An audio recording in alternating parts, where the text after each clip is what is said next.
साल था 1971 और जगह बांग्लादेश का ढाका, जहां जोरों शोरों से ऑपरेशन सर्च लाइट चलाया जा रहा था। तब बांग्लादेश की पाकिस्तान से अलग होने की मांग बहुत तेज हो गई थी। तब मेनलैंड पाकिस्तान से ईस्ट पाकिस्तान को अपनी मुट्ठी में करने के लिए कत्लेआम करना शुरू कर दिया था।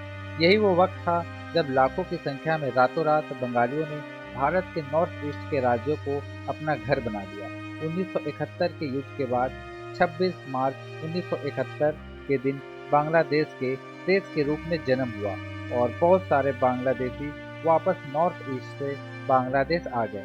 पर रियलिटी ये है कि आज भी हजारों लाखों की संख्या में ये बांग्लादेशी भारत में ही हैं और हजारों की संख्या में आज भी बांग्लादेशी भारत के नॉर्थ ईस्ट के राज्यों में बॉर्डर क्रॉस कर आ रहे हैं। नॉर्थ ईस्ट से लेकर झारखंड तक एक बहुत बड़ी बांग्लादेशी आबादी फैल गई है और झारखंड के कई कबीले खत्म हो गए हैं और बचे हुए विलुप्त के कगार पर पहुंच गए हैं। ऐसे में क्या यह राज आगे चलकर बांग्लादेशी लोगों का हो जाएगा या किसी बड़ी साजिश के तहत भारत के राज्यों को बांग्लादेश में मिलाने की साजिश है?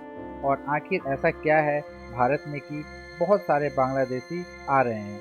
जानते हैं सभी सवालों के जवाब विस्तार से। आज से एक साल पहले एक मुद्दा झारखंड में बहुत गर्म था और झारखंड हाई कोर्ट भी अपनी राय इस पर रख रही थी। आखिर बांग्लादेशी झारखंड में कैसे इंटर कर रहे हैं? क्या केंद्र सरकार को इस बारे में पता नहीं, या पता है तो एक्शन क्यों नहीं ले रही?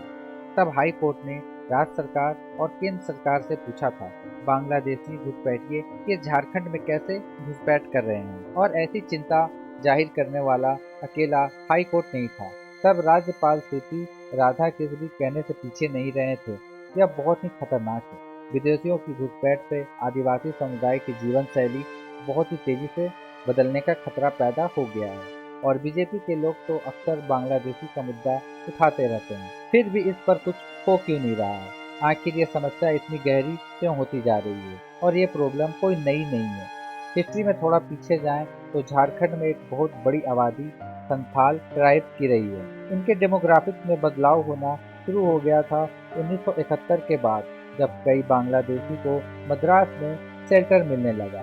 आलम तो ये रहा, कई बांग्लादेशियों का आधार कार्ड, वोटर आईडी कार्ड तक बन गया और आज भी भारी संख्या में ये बन रहे हैं। इसके विपरीत पाकुर, साहिबगंज, जामताड़ा, दुमका, देवघर, गोडा जैसे रीजन में झारखंड के मूल निवासी रहते थे। मद्रास से जब बांग्लादेशी आने लगे तो यहाँ पे डेमोग्राफिक बदलाव आने लगा। अब ऐसा कोई एक रात में नहीं हुआ।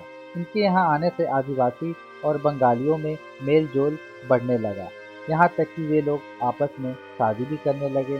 शुरुआत में तो सब कुछ अच्छा रहा। प्रॉब्लम तब शुरू हुई जब ये कहानी घर घर स्टार्ट हुई और अच्छी खासी इनकी आबादी बढ़ने लगी, यहाँ तक कि बांग्लादेशियों ने अपने पत्नियों की जमीन तक हड़पने लगे। यहाँ तक संथाल प्रांत में बांग्लादेशियों ने जमीन तक खरीदी और एसपीटी एंड टीएनटी एक्ट को खुले तौर पर उल्लंघन किया। संथाल में इन कानून के तहत कोई भी इन जमीनों की खरीद और बिक्री नहीं कर सकता, पर कानूनी तरीके से बांग्लादेशी आबादी झारखंड में बसना शुरू हो गई और झारखंड में बांग्लादेशी आबादी बढ़ गई और किसी ने कुछ भी नहीं किया।